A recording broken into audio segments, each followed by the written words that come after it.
Velavan stores தான். பண்டிகை என்றால் வேலவன் ஸ்டோர்ஸ் தான். விழா காலங்கள் எல்லாம் வேலவன் ஸ்டோர்ஸோடு. அழகான தமிழ் நடையோடு தடையின்றி படித்தார் என்பதை தவிர சிறப்பாக சொல்லிக் கொள்வதற்கு எதுவும் இல்லை.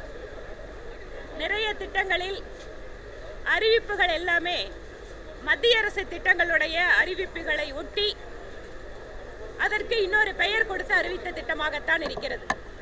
அது நகர்ப்புற மேம்பாட்டுக்கு ஸ்மார்ட் சிட்டி திட்டமாக இருக்கலாம், அனைவருக்கும் வீடு வழங்குகின்ற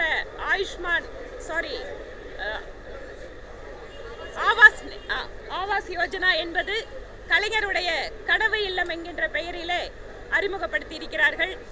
அதே போல அனைவருக்குமான மருத்துவ காப்பீட்டிலே இன்னொன்றை கூடுதலாக புதிதாக சேர்த்திருக்கிறார்கள். இது போல இன்னும் நிறைய சொல்லலாம். மத்திய அரசு திட்டங்களில் இருக்கக்கூடிய அதே மாதிரியான திட்டங்களை வைத்துக்கொண்டு அந்த நிதியுதவியோடு செயல்படுத்தக்கூடிய திட்டங்களுக்கெல்லாம் புதிதாக அறிவிப்புகளை வெளியிட்டிருக்கிறார்கள் தமிழக அரசு. அதே போல அடையாறு கால்வாய், அடையாறு ஆறினை தூய்மைப்படுத்துகின்ற பணி கிட்டத்தட்ட இன்றைய முதலமைச்சருடைய தந்தையார் காலத்தில் இருந்து சொல்லப்படக்கூடிய பணி. ஆனால் அதில் எந்த விதமான முன்னேற்றமும் இல்லாமல் ஒவ்வொரு முறையும் வெறு அறிவிப்புகளாகவே இருந்து வருகிறது. அதிலும் குறிப்பாக கோவைக்கு மெட்ரோ ரயில் திட்டத்திற்கு கடந்த முறை ₹1 நிதி ஒதுக்கினார்கள். இப்போது திட்ட அறிவிக்கையை அனுப்பியிருக்கிறோம் என்கின்ற பதில் 1 வருடம் கழித்து சொல்கிறார். இதுக்கப்புறம் எப்ப மெட்ரோ ரயில் திட்டத்தை கோவைக்கு அவங்க செயல்படுத்த போறாங்கன்னு தெரியல.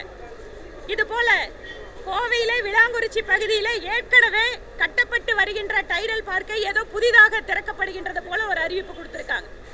இவையெல்லாம் பார்க்கின்ற பொழுது இந்தியாவிலேயே அதிகமாக கடன் வாங்கி இருக்கக்கூடிய மாநிலம், முதல் பட்ஜெட்டிலே பல சிறப்பான உலக அளவில் இருக்கின்ற பொருளாதார நிபுணர்களை எல்லாம் ஆலோசகர்களாக வைத்திருந்து தமிழக அரசு மீண்டும் 3வது முறையாக பட்ஜெட் கொடுக்கும் போது இவ்வளவு பற்றாக்குறையோடு கொடுக்கிறார்கள் என்றால் அந்த உலக பொருளாதார நிபுணர்களுக்கு செலவு செய்த தொகை எவ்வளவு, அவர்கள் கொடுத்த அந்த அறிவுரைகளை எல்லாம் இந்த அரசு பின்பற்றவில்லையா என்கின்ற சந்தேகம் வருகிறது.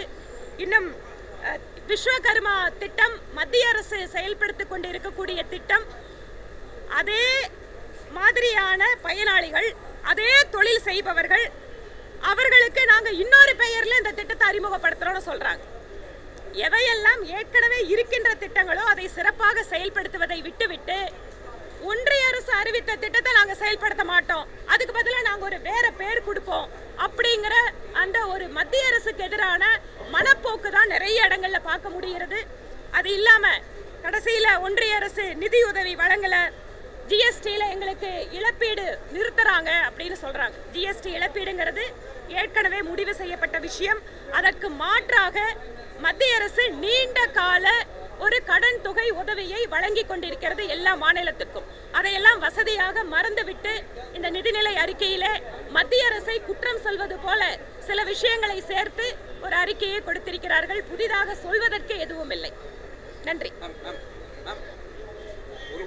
ஒரு வார்த்தையில இந்த முழுமையான பட்ஜெட் சொல்லணும்னா எப்படி பார்க்குறது பாஜக இந்த பட்ஜெட்? இவ்வளவு மத்திய அரசினுடைய ஒரு சில திட்டங்களுக்கெல்லாம் புதிய பெயர்களை கொடுத்து இறுதியாக தங்களுடைய வருவாய் பெருக்கத்தினை அவர்கள் அதிகரிக்க முடியாமல் அதற்கு பழியாக மத்திய அரசின் மீது பழி போடுகின்ற ஒரு அரசின் நிதிநிலை அறிக்கையாகத்தான் இதை பார்க்க முடியும். மத்திய அரசின் நிதி வரலன்றத பட்ஜெட்லயும் குறிப்பிட்டிருக்காங்க. நிதி பற்றாக்குறை பல்லாயிரம் கோடி ரூபாய் இருக்கிறத சுட்டி காமிச்சிருக்காங்க. அதை எப்படி பார்க்குறீங்க? அதாவது ஒவ்வொரு மாநிலமும் ஒரு குறிப்பிட்ட வரம்பிற்குள்ளாக தான் கடன் பெற முடியும் என்பது இந்திய நாட்டிலே நாம ஏற்படுத்தியிருக்கக்கூடிய ஒரு நிலைமை. ஏனென்றால் ஒவ்வொரு மாநிலமும் தங்களுடைய வருவாய்க்கு மீறி தங்களுடைய என்னவெல்லாம் அந்த திட்டங்கள் இவங்க அறிவிச்சிருக்காங்களோ அதற்கான தேவைகளுக்கு மேலாக கடன் வாங்குகின்ற பொழுது அந்த மாநிலத்தினுடைய நிதி நிலைமை என்பது மிக மோசமாக சென்றுவிடும்.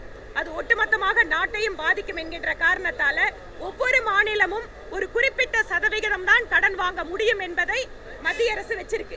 இது எதுக்காகனா நிதி நிலைமை மோசமாக செல்லாமல் இருப்பதற்கு. சில நேரங்களில் மாநில அரசு அனாவசியமா செலவழிக்கிறது, தேவையில்லாத விஷயங்களுக்கு செலவழிக்கிறது. இந்த மாதிரி இருக்கும்போது அதிகமாக கடன் வாங்கி ஒரு மாநிலத்தோட நிதி நிலைமை ரொம்ப மோசமாயிடக்கூடாது. இது எல்லா மாநிலங்களுக்கு இருக்கக்கூடிய கட்டுப்பாடுகள் தான். ஆனால் தமிழகம் தொழில் வளர்ச்சியில் இருக்கிற மாநிலம்னா கூட அதிகமாக கடன் வாங்கி பின்தங்கி இருக்கக்கூடிய மாநிலம். அதுவும் கடந்த 2.5 ஆண்டுகளுக்குள்ளாக அதிகமாக கடன் பெற்றிருக்கிறார்கள். ஆனாலும் கூட நம்மளோட மின் பகிர்மான கழகத்தினுடைய இழப்பு, போக்குவரத்து கழகங்களுடைய இழப்பு, வரி வருவாய் மேம்படுத்துவதற்கு எதுவும் உருப்படியான திட்டங்கள் இல்லாமல் இருப்பது, இதன் காரணமாக தமிழ்நாடு ஒரு வளர்ந்த மாநிலம் இருந்தாலும் கூட பற்றாக்குறை பட்ஜெட்டாக போட வேண்டிய சூழல் இவர்களுடைய மேலாண்மையின் காரணமாக வந்திருக்கிறது. 94,060 கோடி ரூபாய் நிதி பற்றாக்குறை இருக்குன்னு சொல்றாங்க. ஆனா புதிய திட்டங்கள் கலைஞர் பேர்ல, முன்னாள் முதலமைச்சர் பேர்ல எல்லாம் புதிய திட்டங்கள் அறிவிக்கல குறை இருந்துகிட்டே இருக்கு. அதை எப்படி பார்க்குறீங்க? 94,060 அதான் சொல்றேன், அதிகமான ஒரு நிதி பற்றாக்குறை, வருவாய் பற்றாக்குறை இருக்கக்கூடிய பட்ஜெட்டாக தான் இதை பார்க்க முடியும்.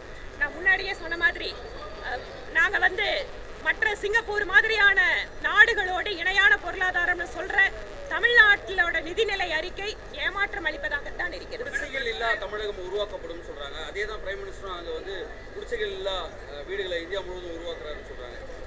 அதுதான் நான் முன்னாடியே சொன்னேன். நிறைய திட்டங்கள் பாத்தீங்கன்னா மத்திய அரசாங்கத்தோட திட்டங்கள், குடிநீர் குழாய் இணைப்பு அதிகமாக வழங்கி இருப்பதாக பெருமை பேசுகிறார்கள். இது எப்படி நடந்தது? ஜல்ஜீவன் திட்டத்தில் அதிகமான குடிநீர் இணைப்புகளை மத்திய அரசு வழங்கி இருக்கிறது. இந்த மாதிரி ஒவ்வொன்றாக விரிவாக நாங்க எங்களுக்கான வாய்ப்பு வரும்போது உள்ள சட்டப்பேரவையில் பேசுவோம்.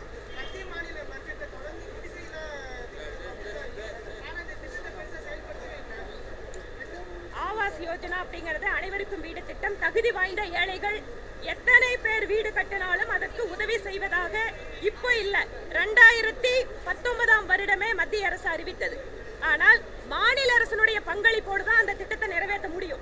இப்பவும் மத்திய அரசு எத்தனை லட்சம் வீடுகளுக்கு வேணாலும் பணம் கொடுக்கறதுக்கு தயாரா இருக்காங்க. ஆனா இவங்க இதுல டார்கெட் ரொம்ப குறைச்சுதான் வச்சிருக்காங்க. அதனால குடிசைகள் இல்லாத மாநிலம் அப்படிங்கிற இலக்குக்கு ஏற்கனவே மத்திய அரசு உதவி செய்து கொண்டுள்ளது. நன்றிங்க.